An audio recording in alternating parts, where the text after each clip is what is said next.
This conference on behalf of Nigerian human rights community, of which I'm the chairperson. We are coming together, so many NGOs from all over the country, to talk about the future of our forest. The forest is our mother. The forest is our future.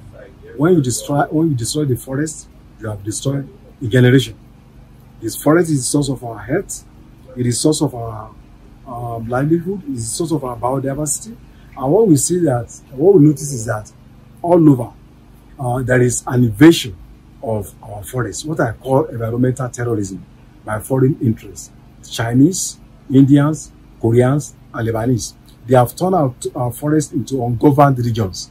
And this has a lot of negative impact on indigenous knowledge, on spirituality, on the sacred norms and civilizations of our people. These forests are being destroyed in a way that nobody cares. And we are really worried because this is going to have a lot of impact on climate change. When the British were living in 1960, we had over 1,000 forest reserves. Today, we have less than 10% of this forest reserve. And if we don't take action, the impact will be disastrous for us and for future generations. So we are calling on Nigerians. We are doing a kind of a mass mobilization in the court of public opinion to ensure that we put pressure on the government. And if they don't do anything, we are going to take the battle to the streets. We are going to organize our people to confront these companies that have no respect for our forests, that have no respect for biodiversity. This is the reason why we have come together today to speak with one voice and in order to galvanize Nigerians to rise up to this challenge. We know there are internal collaborations. There is no way they could have invaded our land without collaboration of government officials, collaboration of international institutions, collaboration of community leaders. But they are able to do this because there is no enforcement of laws by the government. So the ball still comes back to the table of those in government, the law enforcement agencies, the police, the forest guards, and of course the lack of political will on the part of the political leaders in order to be able to ensure that these laws are enforced. Where there are no laws, people are free to do whatever they like.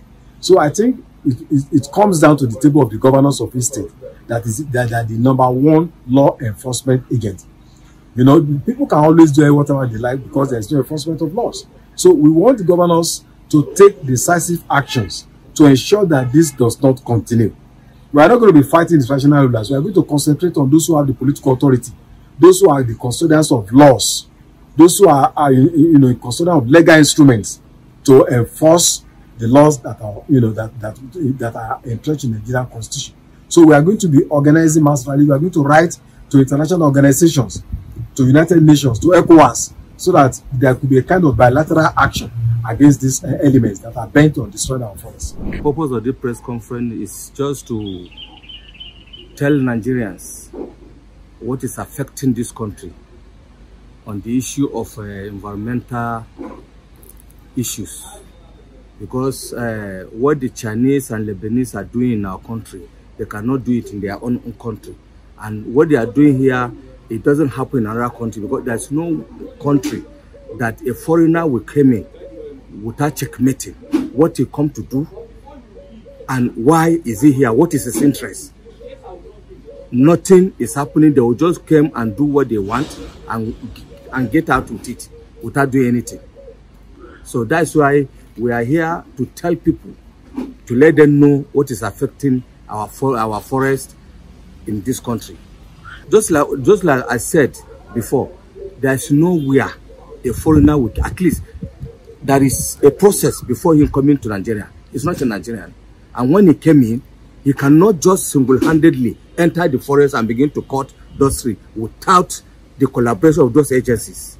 So our problem is the agencies. Our demand is that they should stop them from cutting our trees in the forest, because it's going to affect us very short time now.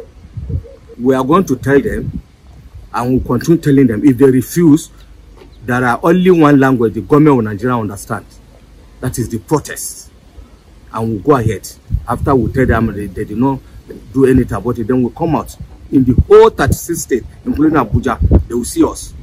Well, the purpose of the press conference is to create awareness and let people know the illegal felling of wood that is taking place in Nigeria presently, especially the illegality being perpetrated by the Chinese, the Lebanese, all these foreigners, and the way our local collaborators are, collaborating with them, at least to perpetrate a kind of illegality as regards the felling of illegal woods in Nigeria to overseas.